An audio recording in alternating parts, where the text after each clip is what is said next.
Terpenes are really trendy, and we're going to talk in this video about what terpenes are and what they do.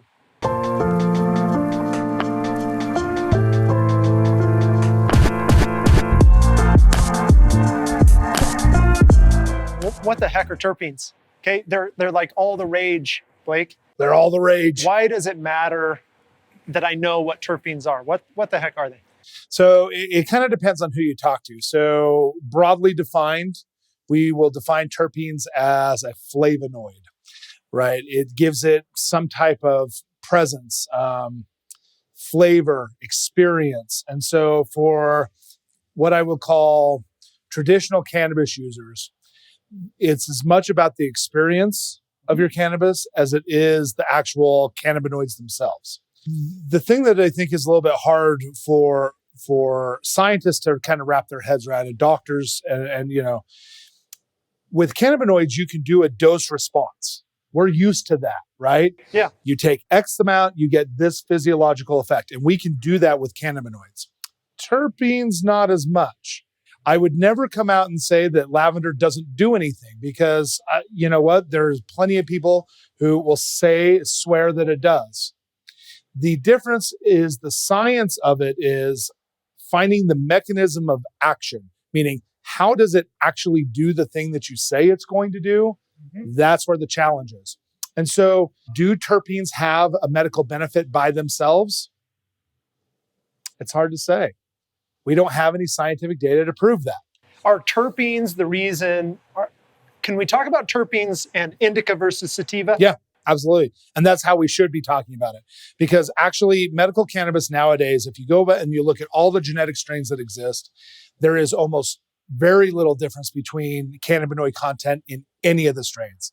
I mean, you'll see some that are super high in THC, but generally you're somewhere between, you know, anywhere from 18 to 24% on average.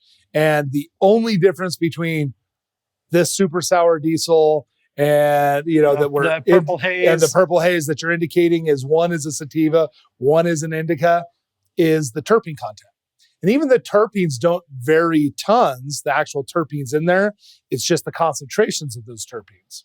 Here's what I would say as a scientist. What we do know is that terpenes have some ability or affinity to certain cannabinoids. They can help them permeate quicker and almost as a solvent, which means that if I'm thinking about a sativa or an energetic type weed, it's most likely energetic terpenes being citrullenes, limonene, you know, and all of these type of things, which actually have a higher absorption rate or a better solvent capability around delta 9, around THC delta 9. And so that's why I get fired up. I have quick effect. Yep. Whereas you look at your earthy ones, humulines, myrcene, some of those, they typically are larger molecules and they probably hinder total absorption. So it's this longer period of absorption. So that probably is a down-regulating function.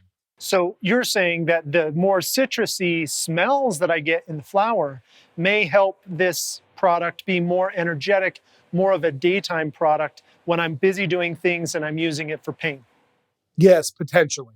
But I always have to put caveats on it because there's not a lot of data that says that the terpenes themselves, by themselves, have medical benefit. And so I would say that if you're smoking flower with no terpenes, it would be a very lame experience. And whether they're botanical terpenes or cannabis-derived terpenes, molecularly, they are the same, but people have preference around it. You shouldn't disregard the way people feel about things. But science, from a science perspective, it's a little hard. I have a little game to play, though, with you. Okay, I'm ready. Okay. And before we get into that, what I'm hearing is terpenes are part of the entourage experience with medical marijuana, yes. Right? So it's important to understand that we want to get that whole experience. We're going to be buying products that have terpenes either added in because they're in a distilled product, a processed product, like some of the stuff we have here, or they're going to be part of the flower and they're going to adjust the effects of what we're getting. Yes. Okay. Let's go to the game. So this is the game.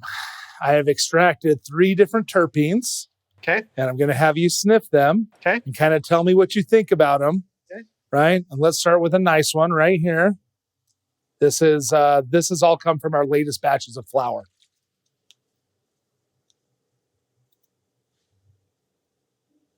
Oh, very clean, bright.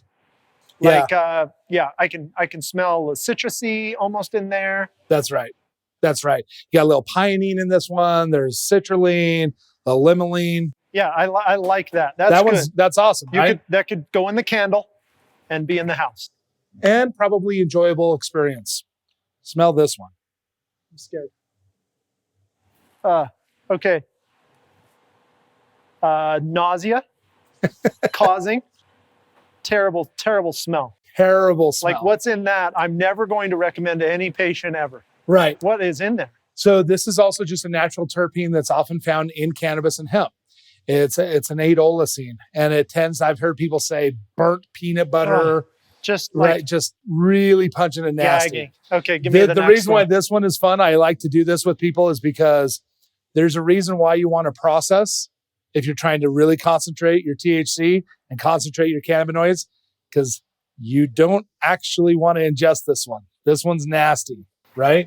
And so you don't want that in any of your products. So let me pull that one out and just put back the ones that are good. Please. This is one of my most favorites. And this actually just came off of our watermelon that we had grown. Oh, wow. Yeah, candy. I can smell it smells like almost candy. like candy, right? Yeah. It's kind of got a cucumbery almost. Sure.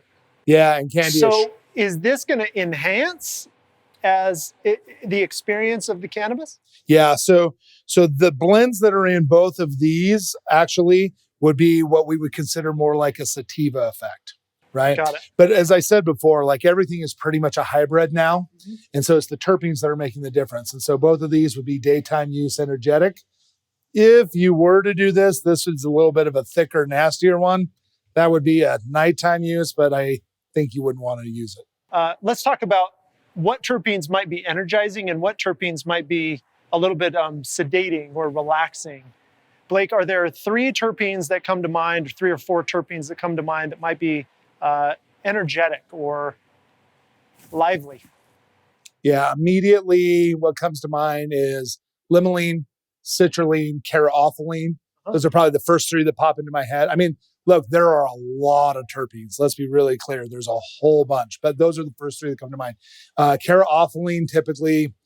Some people, when you look at strains like Cookie Dog and some strains that are similar to that, you're looking for that kind of burn in the back of the throat, that, you know. And Cookies is really anything with that on that strain like profile has been known to be pretty good for pain.